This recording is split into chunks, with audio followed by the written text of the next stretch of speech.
Assalamualaikum warahmatullahi wabarakatuh. Halo teman-teman semua, perkenalkan nama saya Farah Nur Azizir Hamia dengan NPM 202114500276. Pada kesempatan kali ini, kita akan membahas materi terkait dengan investasi. Nah, materi yang akan kita bahas pada kesempatan kali ini, yang pertama, ada definisi dan indikator yang mempengaruhi investasi. Yang kedua, ada fungsi investasi. Yang ketiga, ada jenis-jenis investasi. Kemudian, ada peran investasi dalam perekonomian serta pengaruh investasi terhadap pendapatan nasional. Dan yang terakhir, ada marginal efficiency of capital dan marginal efficiency of investment. Simak baik-baik ya, teman-teman. Teman-teman tahu gak sih apa investasi itu? Investasi adalah salah satu faktor strategis dalam kegiatan perekonomian. Investasi yaitu aktivitas penanaman uang atau modal, aset berharga untuk tujuan memperoleh keuntungan. Pihak atau orang yang melakukan investasi disebut juga dengan investor. Indikator yang mempengaruhi investasi. Yang pertama ada pendapatan per kapita. Pendapatan per kapita merupakan pendapatan nasional yang dibagi dengan banyaknya jumlah penduduk di dalam suatu negara. Jadi, total rata-rata pendapatan di suatu negara yang disebut sebagai pendapatan per kapita tentu saja dapat mempengaruhi investasi dari segi kemampuan masyarakat untuk membeli produk yang beredar di pasar. Jadi, semakin rendahnya pendapatan per kapita, maka kemampuan masyarakat untuk melakukan transaksi pembelian juga semakin rendah. Yang kedua, ada tren. Di dalam dunia investasi ada juga istilah tren, di mana peningkatan atau penurunan harga investasi dapat dipengaruhi dari perhatian masyarakat terhadap investasi tersebut. Ketika orang sering membicarakan sebuah investasi, maka harganya akan meningkat, dan begitu pun sebaliknya. Yang ketiga ada situasi politik dan keamanan. Keadaan politik dan keamanan suatu negara juga dapat mempengaruhi nilai investasi. Apabila negara tersebut berada di situasi politik dan keamanan yang tidak baik, maka para investor cenderung untuk menarik investasinya, dan hal ini yang membuat investasi menjadi turun. Kemudian yang terakhir, ada situasi industri dan ekonomi. Selain situasi politik dan keamanan, ada juga situasi industri dan ekonomi yang dapat mempengaruhi keberhasilan atau kegagalan investasi. Seperti misalnya, pada saat ini finansial teknologi terus berkembang pesat sehingga banyak orang yang tertarik untuk menanamkan dana di perusahaan-perusahaan tersebut. Fungsi investasi. Yang pertama ada menghindarkan dari inflasi, yang kedua kebutuhan darurat, yang ketiga ada meningkatkan nilai uang atau kekayaan, yang keempat mempersiapkan tabungan masa depan, yang kelima, mencapai financial freedom, dan yang terakhir, melatih dalam pengambilan keputusan. Jenis-jenis investasi. Jenis-jenis investasi jika dilihat dari kurun waktunya. Yang pertama, ada jenis investasi jangka pendek. Jenis investasi ini memiliki periode yang cukup pendek dengan hasil return yang dapat dilihat setelah 3-12 bulan. Nah, jenis investasi ini juga sering disebut dengan istilah investasi sementara atau untuk sekedar mengamankan dana yang dimiliki sambil menunggu munculnya peluang investasi lain yang memiliki return lebih optimal. Ada dua ciri instrumen investasi yang dapat disebut sebagai investasi jangka pendek. Yang pertama, investasi harus memiliki kualitas tinggi, dan yang kedua, investasi tersebut harus sangat liquid dan mudah dijual kembali. Ada berbagai macam instrumen investasi yang masuk ke dalam kategori ini. Nah, salah satunya yang cukup populer pada saat ini adalah reksadana. Yang kedua, ada investasi jangka panjang. Jenis investasi ini jangka waktunya lebih dari 1 tahun, teman-teman. Setiap instrumen yang masuk ke dalam kategori ini butuh waktu bertahun-tahun untuk menghasilkan return. Investasi jangka panjang umumnya memiliki return yang lebih optimal dibandingkan jenis investasi jangka pendek. Namun, sebagai konsekuensinya, risiko yang ditanggung juga umumnya lebih tinggi. Nah, untuk memaksimalkan potensi dari investasi jangka panjang, investor harus memiliki modal yang cukup besar. Selain itu, investor juga harus menerima fakta bahwa sebuah investasi jangka panjang bisa saja terus merugi pada tahun-tahun pertama. Nah, ada cukup banyak instrumen yang masuk ke dalam investasi jangka panjang. Salah satunya yang cukup populer adalah investasi saham. Instrumen investasi. Yang pertama ada deposito, kemudian ada emas, yang ketiga ada properti, yang keempat ada saham, kemudian ada reksadana, dan yang terakhir ada peer to lending. Kita bahas satu persatu yuk. Yang pertama deposito. Deposito adalah uang yang disimpan dalam rekening. Deposito biasanya memiliki jangka waktu tertentu yang mana uang di dalamnya tidak boleh ditarik nasabah. Deposito baru bisa dicairkan sesuai dengan tanggal jatuh temponya. Biasanya, deposito mempunyai jatuh tempo dalam kurun waktu 1, 3, 6, atau 12 bulan. Yang kedua ada emas. Emas adalah jenis investasi fisik dengan nilai intrinsik yang lebih jelas. Sama halnya dengan deposito, risiko investasi emas juga rendah. Nilainya cenderung stabil dan terus mengalami peningkatan setiap tahunnya. Kemudian ada properti. Investasi properti memiliki beberapa kesamaan dengan investasi emas. Ada benda fisik yang dibeli di sini. Nah, nilainya juga dipastikan terus mengalami peningkatan tanpa banyak fluktuasi. Selain itu, resikonya juga terbilang rendah.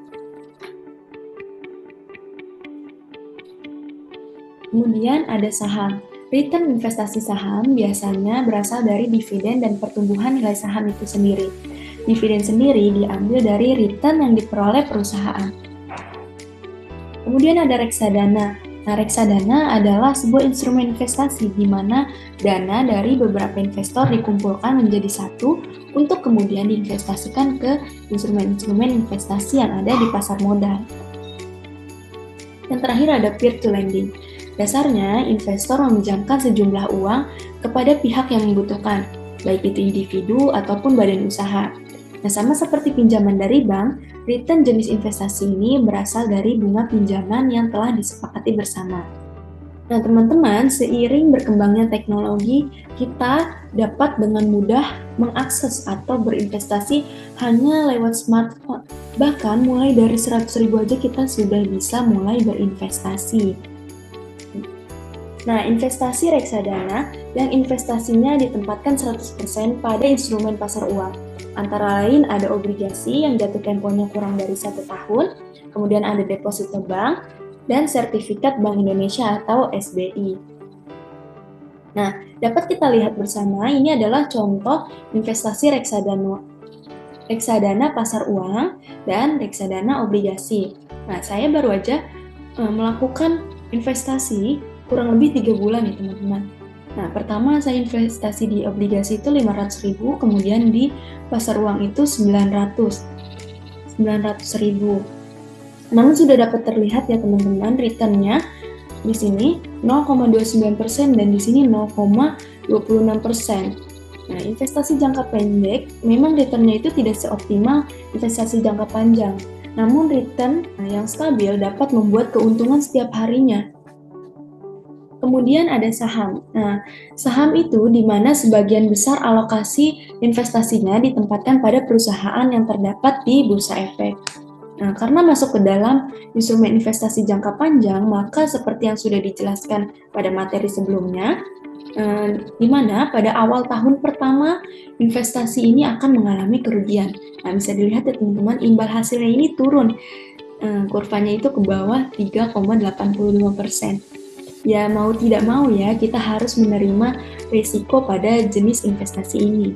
Namun, seiring berjalannya waktu, return saham akan naik dan bahkan akan lebih optimal dibanding jenis investasi reksadana tadi. Lalu ada emas. Nah, teman-teman, selain investasi emas fisik, sekarang kita juga dengan mudahnya berinvestasi emas melalui aplikasi. Dengan berinvestasi mulai dari 100.000, kita sudah dapat berinvestasi emas melalui aplikasi. Pada saat kita investasi 100.000 itu nanti akan diakumulasikan oleh aplikasi ini 0,0 berapa gram dari 100.000 itu. Biasanya untuk mendapatkan keuntungan pada emas fisik itu kita harus menyimpan dalam jangka waktu beberapa tahun hingga harganya itu cukup baik ya untuk dijual kembali. Namun pada aplikasi ini kita dapat dimudahkan untuk buyback atau menjual kembali emas yang sudah kita investasikan. Nah, selain itu, emasnya juga kita bisa cetak secara fisik. Kemudian ada peran investasi dalam perekonomian Indonesia. Investasi sudah menjadi bagian dari perekonomian suatu negara. Nah, investasi di Indonesia bisa disebut berperan sebagai akar dari segala upaya demi memulihkan dan menumbuhkan perekonomian di Indonesia. Peran investasi di Indonesia sebagai faktor penting untuk mendukung pertumbuhan, pembangunan, dan ekonomi. Investasi juga memiliki peran sebagai salah satu komponen dari pendapatan nasional, produk domestik bruto atau PDB, atau gross domestic product GDP. Nah, investasi ini akan saling terkait terhadap PDB maupun pendapatan nasional. Nah, apabila investasi mengalami kenaikan, maka PDB pun akan meningkat, dan begitu pun sebaliknya. Investasi ini memiliki korelasi positif terhadap pembangunan infrastruktur negara. PDB yang naik akan mendukung upaya pembangunan dari pemerintah, sementara pemerintah pun akan lebih giat membangun infrastruktur guna menyokong dan menarik investor. Lalu apa sih pengaruh investasi terhadap pendapatan nasional? Nah, dalam penelitian Murdiah dan Bowo pada tahun 2020 yang menunjukkan bahwa terdapat hubungan antara pendapatan nasional dengan investasi. Hal tersebut ditunjukkan oleh nilai probabilitas nasional yang diperoleh lebih kecil dari taraf signifikasi yaitu 5%. Nah, begitupun dengan nilai probabilitas investasi terhadap pendapatan nasional. Sehingga dapat disimpulkan bahwa terdapat hubungan dua arah antara pendapatan nasional dan investasi. Nah, hasil penelitian tersebut sesuai dengan teori yang telah dijelaskan di mana perubahan investasi dapat menyebabkan perubahan pada pendapatan nasional, begitupun sebaliknya. Dan pada akhirnya, peningkatan investasi memberikan pengaruh terhadap peningkatan pendapatan nasional. Kemudian ada marginal efficiency of investment, efisiensi investasi marginal, tingkat pengembalian investasi pada setiap perubahan tingkat bunga, dan efisiensi modal marginal atau tingkat pengembalian investasi pada setiap tambahan barang modal. Nah, dalam investasi, sebagaimana kita ketahui ya teman-teman, bahwa hubungan antara tingkat bunga dan investasi bersifat negatif. Hal ini mengandung arti bahwa semakin tinggi tingkat bunga, maka semakin rendah tingkat investasi. Nah, sebaliknya, semakin rendah tingkat bunga, maka akan semakin tinggi tingkat investasinya. Nah, mengapa demikian?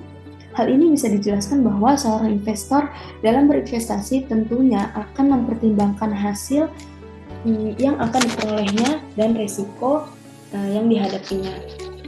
Dari uraian di atas, wajarlah jika seseorang investor akan melihat bunga pasar atau bunga bank sebagai acuan atau pertimbangan dia mau berinvestasi atau tidak. Nah, perilaku investor akan melihat tingkat bunga yang berlaku sebagai bahan pertimbangan. Jika bunga bank tinggi, maka ia akan lebih tertarik menanamkan dananya di bank daripada berinvestasi langsung.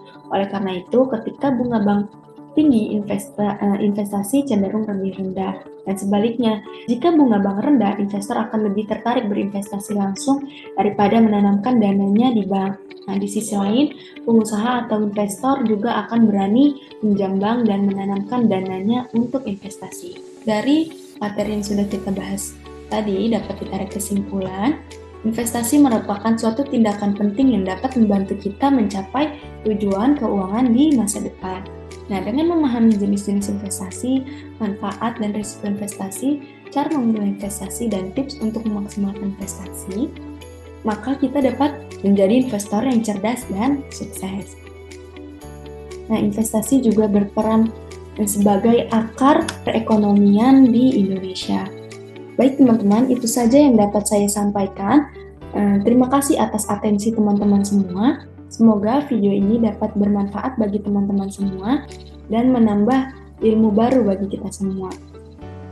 Kurang lebihnya saya mohon maaf. Wabillahi taufiq wal hidayah. Wassalamualaikum warahmatullahi wabarakatuh.